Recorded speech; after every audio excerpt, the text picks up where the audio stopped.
Bombo Radio Philippines 60th Anniversary July 6, 2026. Inamapulon atawan na amang manggan iti unit tambor iti Bombo Radio. Tambor a simbolo ti dignidad, kredibilidad, kinapudno ken awan sarday a serbisyo publiko. Bombo sarita ang nagbalin na pasat iti biag ken istorya iti kada Pilipino. Kadagiti igid ti kalsada, kadagiti tiyandaan, kadagiti lugan, pampubliko ken pangpribadong opisina, kadagitay taltalon, kabaybayan, away, kabambantayan, ili ken syudad. No basta radyo kunam, amudan ti sungbatda, Bombo Radio dayta. First, fast and right, ken #1 most trusted radio network in the country. Dayta ti pakabigbigan ti Bombo Radio, manipod ti damag lokal, national, international, entertainment ken sports.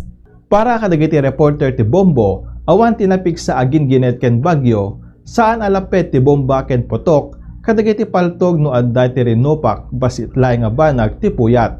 Bannog ken sakripisyo tapno maipaayan ti kabara nga impormasyon ken damak kadagiti tattao. Adun tinang paleknek iti dayta kas ken ni Bombo Lawrence Giralde ti Bombo Radio Cagayan de Oro, anapan ijay Marawi City iti baet ti rinupak iti nagbaitan ti Maote Group ken tropa ti gobyerno.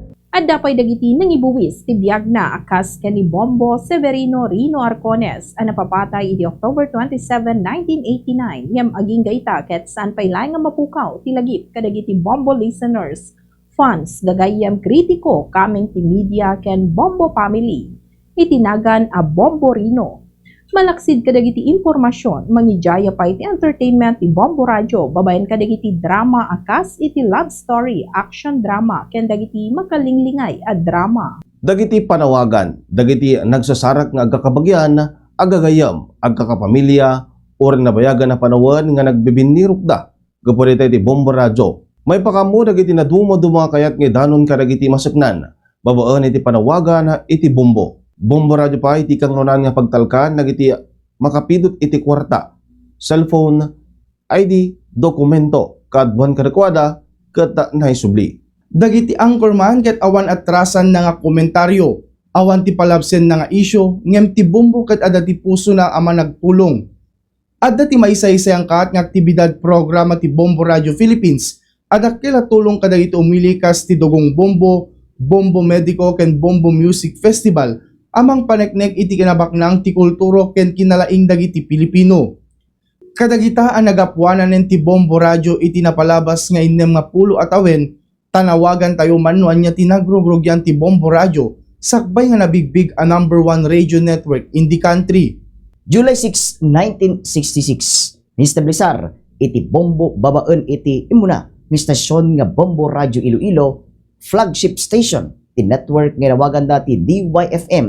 May isang stasyon na ti radyo ang naka-impluensya ti biag iti kada umili ang nagkariparay ti kinapudno, freedom of expression, public service kan napintas nga entertainment ang nabukal amin gapu iti panagananos, sakripisyo kan dedikasyon. Imo na nga naipatakder ti studio kan administrative office ti DYFM ti 4th floor ti Florete Building, Mapa Street, Iloilo City, kati transmitter tower di Barangay Sambangharo. Imo na nga parte ti DYFM ti Northern Broadcasting Corporation nga inawat ni Don Marcelino Florete Sr., Grand Old Man ti Bombo Radio. Ti imbitasyon ni dati Ilocos Sur Governor Antonio Villanueva nga makikamayat babaan ti joint venture kat kas ninamnama nagbaling nga successful. Nangrugilaang ti sumagmonong empleyado, aging nga imadoy din. Tininot anaala ti Florete Group iti NBC, ti Provincial Stations ti Luzon, Visayas ken Mindanao, aging nga simrek iti Consolidated Broadcasting System Incorporated wenno CBS People's Broadcasting Service, ken News Broadcasting Network. Dekada 60 idinabunyagan ti Boroanagan ti DWFM Iloilo, ti flagship station nagbalin nga DYFM Bombo Radio, ket manipod idi ti matak ken simbikat ti naga na Bombo Radio, gapula ay ti maymaysang istasyon ang nagaramat ti instrumento at tambor wenno bombo. Summer idi tawen 1976 idi timulong ni Dr. Rogelio Mirasol Florete, di pa nakapataray ti kumpanya, babay iti panangaloko iti napatig nga inada ani Doña Salome Florete. Iti sumetlay nga tawen, nakapatakder ni Dr. Florete ti bukod na nga FM stations di Iloilo. Iso iti DYRF nga itaket karaman iti 99.5 Star FM. Nang rugi iti dayta kanito inot adimoras te stasyon ti network aging makapatakderda kadagiti FM stations di Metro Manila babaen iti pananggatang dati DWSN, the Universal Broadcasting Network iditawan 1986. Mali po diti, ti bombo keta na yukriten iti naduma-duma nga napintas nga istorya, iti naduma-duma nga parte ti Pilipinas ken iti intero alubong. Bombo radyo, nagbalin nga ti magkaragiti naduma-duma nga pasamag, trahedya karagiti kabaybayan kas iti pasamag apan nakalad, iti MV Doña Paz iti 1987, MV Doña Marilyn iti 1988, MV Princess of the Orient iti 1998, basa karkan na dumapay. Ano dagiti naglabas adadakkel a promo kan adupay laang dagiti agdama kas kuma iti Benamano Salvo, one to panalo kan swerte sa palengke promo. Dagiti nga klase iti promo ti Bombo Radyo isu iti nang balbaliw iti biag dagiti naggasa at anangabak. Adun dagiti nagbalin nga miyembro iti Millionaires Club Manipud Luzon, Visayas, Mindanao ken National Capital Region. Kagiddan iti panagtulit ti panawen ken panagduras ti teknolohiya saan nga nagpaudi ti Bombo Radyo taoren no sa dinuman nga paset ti lubong iti maysa Pilipino mangegnan ti Bombo Radyo. Napartuwa ti Bombo Radyo Philippines mobile application ket itagdama mabuyan ken mabalinan ang makipasat dagitay umili babaan ti Facebook Live ken YouTube ti Bombo Radyo.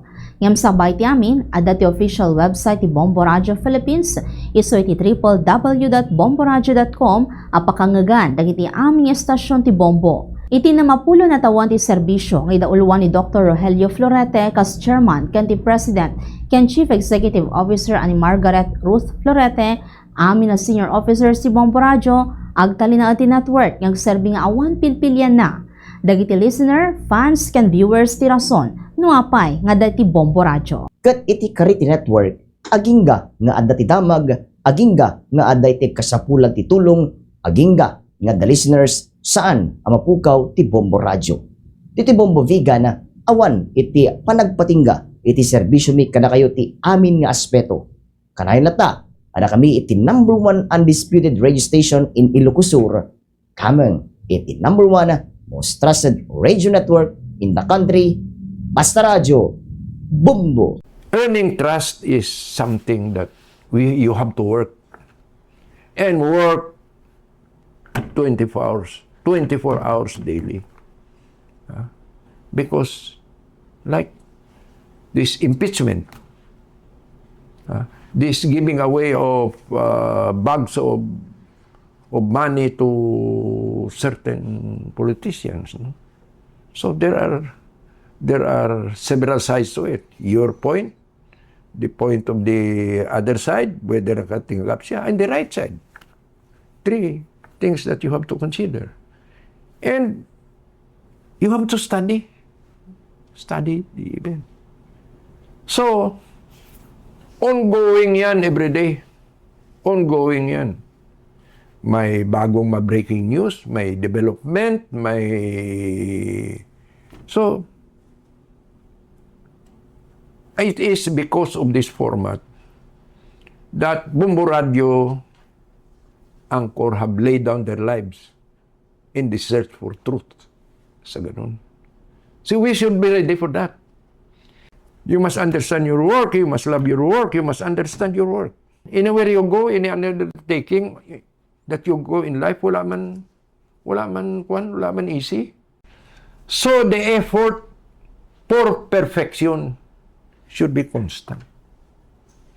Constant na yan, hindi. Non-negotiable for us to present a good, entertaining program. Muna amin kayat ko nga ibaga iti happy anniversary to the most trusted source of new and information, Bombo Radyo Philippines. Akas may nga OFW dito Italia, dakkel abanag kada kami kada iti programa ti Bombo Radyo. Bigan tamaliliwa kami babaen kada iti drama, kanta kang runaan na launay dagiti damdamag probinsya ta saan kami nga maududi kada iti damag iti lugar tayo. Isu nga agyaman nak ti Bombo Radyo Philippines Philippines, taadda kayo nga mga ayat kada kami nga OFW, ta saan ami nga oras ket adda kadagiti pamilyami magliliwa kada kami. God bless and more power. Happy anniversary Bombo Radio. Ket detan iti special feature ti tatangal daw. Kadwa, ti men and women ti Bombo Radio Vegan, siak ni Bombo Mark Joshua Kabasan, Dayti ni Bombo Maylin Cabanilla. Siak ni Bombo Reynan Fontehon, Dayti ni Bombo Juna Arizabal Alcartado. Siak ni Bombo John Joshua Kabati. Tuy pagayam yo, Bombo Jonathan Cabildo. and this is Bombo Radio Philippines, the #1 and most trusted source of news and information. Basta Radio, Bombo!